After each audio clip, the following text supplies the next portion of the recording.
Hello students, आज हम class 10 की मैथमेटिक्स की क्लास में चलेंगे। आज हम नए चैप्टर की शुरुआत करेंगे। हमारा जो नया चैप्टर है वह ज्यामितीय आकृतियों में समरूपता। अब हम प्रमेय तरफ चल चुके हैं। अब हमारा जो जो गणित है, गणितीय कार्य था, जो बीजगणित था, वह लगभग समाप्त हो चुका है। अब हम ज्यामिति की ओर जाएंगे। ज्यामिति के अंतर्गत हमें दो चैप्टर ऐसे मिलेंगे जिसमें हमें प्रमेय रहेगा। नए सिलेबस के आधार पर हमें यहाँ पर केवल 4 प्रमेय को भी पढ़ना है और उसके अलावा जो बातें होंगी जैसे जैसे बताया जाएगा। तो सबसे पहले बात करेंगे समरूपता के बारे में। तो समरूपता होता क्या है? तो रूपों की समानता, किसी आकृति के रूपों की समानता को क्या कहते हैं? समरूपता कहते हैं। ये भी कह सकते हैं, अथवा कहेंगे कि दो त्रिभुजों में यह बतलाता है कि कौन सी भुजा अन्य भुजा की कितनी गुनी के बराबर है। इसे ही क्या कहते हैं? समरूपता कहते हैं। एग्जाम्पल लेंगे, रूपों की समानता। मान लिया जाए एक समबाहु त्रिभुज है और ये भी एक समबाहु त्रिभुज, इसको कहा ए बी सी, ये हो गया पी क्यू आर। तो ये रूपों की समानता है, दोनों समबाहु, तो इनके गुण मिलने चाहिए। मान लिया जाए इसकी भुजाएं 2 है, 2 है, 2 है, जिसके ऊपर 4 है, 4 है, 4 है। तो हम देखेंगे इस समबाहु त्रिभुज के प्रत्येक कोण बराबर होते हैं। इसके 60 होंगे, छोटे होंगे तो भी 60 होंगे, बड़े होंगे तो भी 60 होंगे। ठीक है।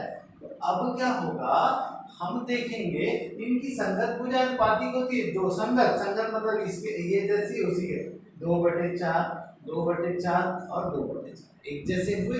तो समबाहु त्रिभुज का जो गुण होता है, समबाहु त्रिभुज होने के जो गुण होते हैं वो पहला होता है, या बोल सकते हैं इसको शर्त कह सकते हैं। कोई त्रिभुज समबाहु होगा या कोई आकृति समबाहु होगी तो कैसी होगी?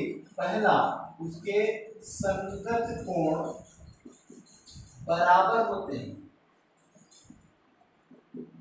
जैसे दोनों त्रिभुज का एग्जांपल ले लिए तो कोण ए बराबर कोण पी, कोण बी बराबर कोण क्यू और कोण सी बराबर कोण आर।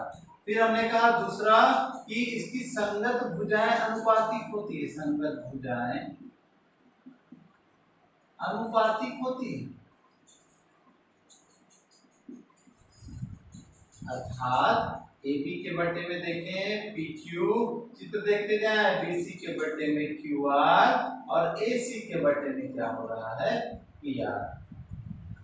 ये क्या हो रहा है? हमारा अनुपातिक भुजाओं, अर्थात कोई भी आकृति समरूप होती है तो कब होती है ये बताएगा ये दो गुण। अब मान लिया जाए यहां पर एक वर्ग बनाया जिसकी प्रत्येक भुजा की लंबाई 2 है। अब मैंने क्या किया, एक समचतुर्भुज बनाया, समचतुर्भुज, इसकी भी 2 भुजाएं हैं, सभी 2 हैं। अब बताएंगे कि भाई ये गुण काम कर रहा है कि नहीं, तो बताएंगे भाई संगत भुजाएं अनुपातिक तो हो रही है, 2/2, 2/2, 2/2, 2/2 तो हो रही है। लेकिन आप ये देखोगे कि यहाँ पर इनके संगत कोण बराबर नहीं है। ये वर्ग में सभी कोण समकोण रहता है। यहाँ पर देखिए 90 से अधिक है तो अधिक कोण बोल सकते हैं, 90 से कम है न्यून कोण है, और यहाँ पर अधिक कोण और न्यून कोण है। तो ये दोनों के एक गुण तो मिल रहे हैं लेकिन दूसरा गुण नहीं मिल रहा है, इसलिए क्या नहीं होगा, ये समरूप आकृति नहीं है। ठीक है। इसी प्रकार से और एक आध एग्जाम्पल देखेंगे। मान लिया जाए ये आयत है, आयत में ये 4 है, ये 2 है, ये 4 है, ये 2 है, फिर बोला ये 2 2 2 2। अब आप देख पाएंगे ये आयत है और ये वर्ग हमको दिखाई जो पड़ रहा है। यहाँ पर आप समझेंगे कि संगत भुजा, भाई पहला तो बता रहा है कि सभी आयत में भी प्रत्येक कोण 90 अंश होता है और इसके वर्ग में भी 90 अंश होता है। तो हमने देख लिया क्या, यहाँ पर देखा कि इनके संगत कोण तो बराबर हो रहे हैं लेकिन संगत भुजा अनुपातिक 2/2 तो हो रहा है लेकिन 4/2 हो रहा है, फिर 2/2 तो हो रहा है लेकिन 4/2 हो रहा है। तो संगत भुजा अनुपातिक नहीं हो रही है, इसलिए भी यह समरूप आकृति नहीं है। तो किसी भी आकृति के समरूप होने पर उसके क्या गुण होने चाहिए? अगर दो वृत्तों के बारे में बात करें, हम दो वृत्तों के बारे में बात करें तो भाई दो वृत्त कभी बराबर होंगे जब उनकी क्या होगी? त्रिज्याओं के बारे में समरूप हो सकते हैं। तो कैसे समरूप होंगे वह पूरे त्रिज्याओं पर निर्भर करता है। तो प्यारे बच्चों ये था समरूपता का छोटा सा इंट्रोडक्शन जिसके बारे में मैंने आपको बताया है। आप देख सकते हैं, समझ सकते हैं।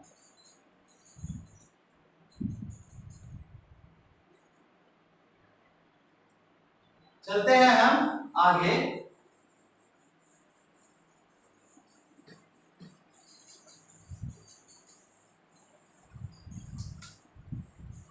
देखेंगे अब स्केल गुणक के बारे में बात करेंगे कि स्केल गुणक होता क्या है।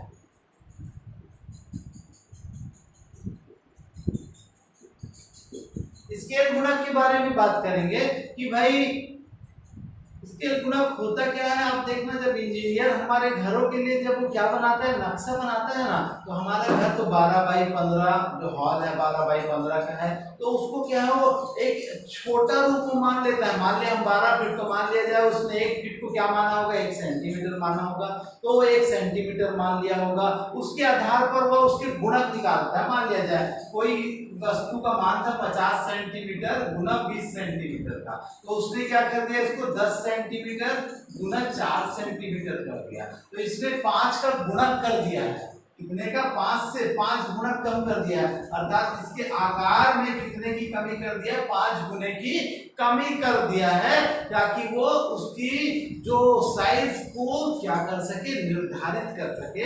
ऐसे ही साइज को जब निर्धारित किया जाता है तो उसे ही स्केलिंग कहा जाता है, स्केलिंग किया जाता है। ठीक है, तो ये सब चीजों का भी उपयोग आपको बताया जाएगा एक्सरसाइज में जैसे जैसे आएगा। तो ये था स्केल गुणक।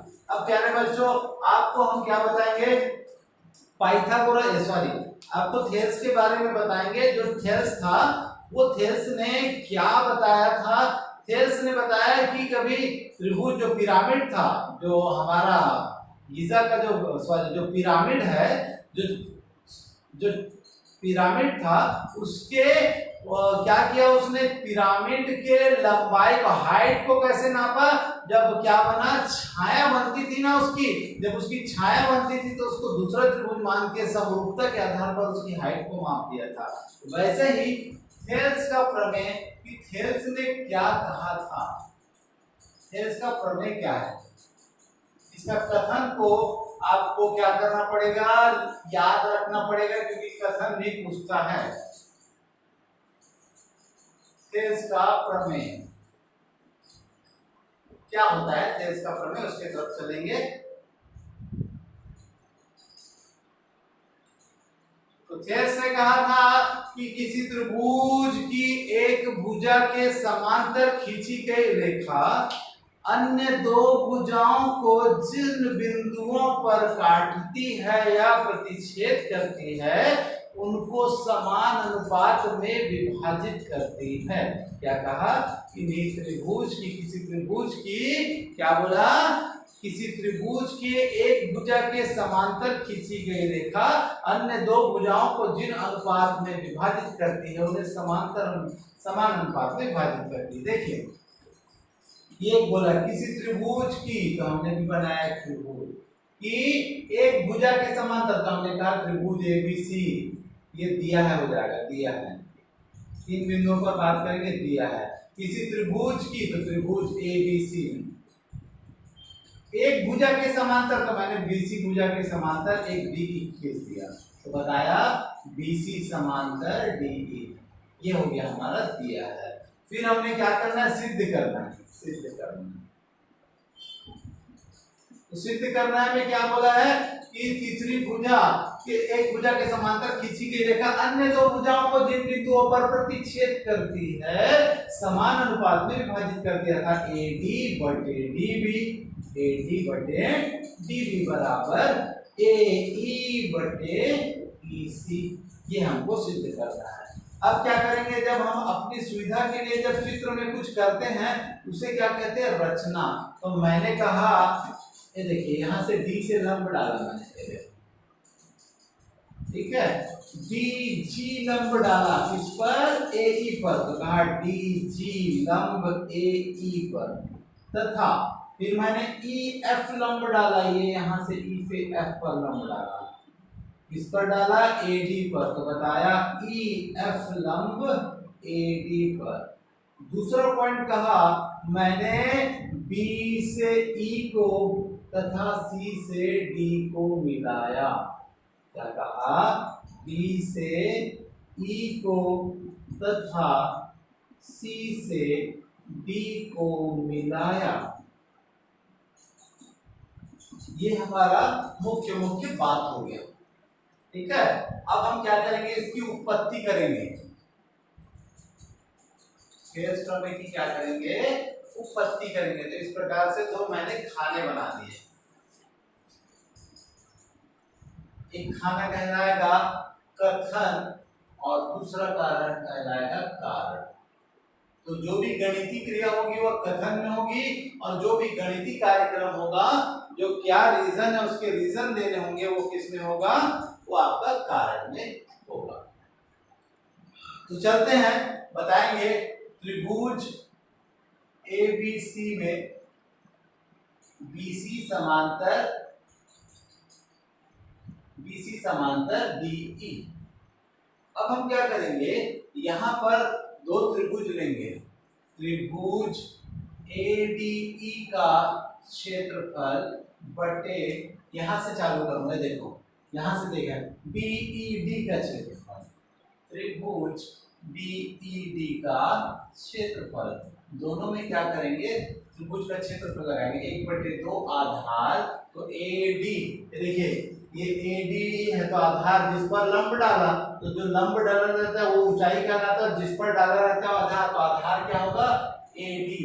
और लंब कौन होगा, कौन सा लंब है, ईएफ अपॉन, फिर से देखना बीईसी, देखो बीईडी, देखो बेटा, जब तक नीचे की भुजा नहीं रहेगी तो ऊपर की भुजा तो प्राप्त ही नहीं होगा। ये आधार भुजा है, अर्थात बीडी पर जो एबी पर जो लंब था वही बीडी पर भी होगा, इसलिए इस पर लंब, और इसका आधार क्या होगा, बीडी 1/2 बीडी इंटू ईएफ, क्योंकि यही भुजा जब आगे बढ़ी थी तब ईएफ प्राप्त हुआ था, इसलिए जो एडी पर लंब होगा वही बीडी पर भी वही लंब होगा। तो हमने देखा ईएफ से ईएफ कटा और 1/2 से 1/2 कटा। तो त्रिभुज एडीई का क्षेत्रफल बटे त्रिभुज बीईडी का क्षेत्रफल बराबर एडी बटे डीबी। ये समीकरण नंबर 1 हो गया। फिर हमने क्या कहा, फिर से पुनः दो त्रिभुज लिया, त्रिभुज एडीई का क्षेत्रफल बटे, देखो, और इसको लेंगे आप इधर सीडीई का क्षेत्रफल, त्रिभुज सीडीई का क्षेत्रफल। अगर इस तरफ का समझ में आ गया तो उस तरफ का भी आ जाएगा। 1/2 आधार एडीई, देखो 1/2 आधार, तो डीजी लंब है, तो लंब मतलब ऊंचाई हो गया, और किस पर है, एई पर डाला है, तो एई आधार हो जाएगा, एई, और लंब क्या है, डीजी। अब यही इसी प्रकार 1/2 यही आधार होगा ईसी,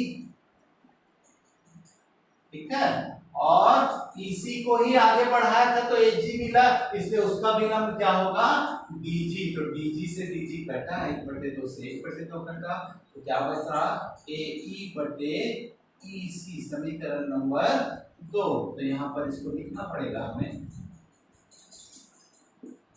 त्रिभुज सीडीई का क्षेत्रफल, ठीक है।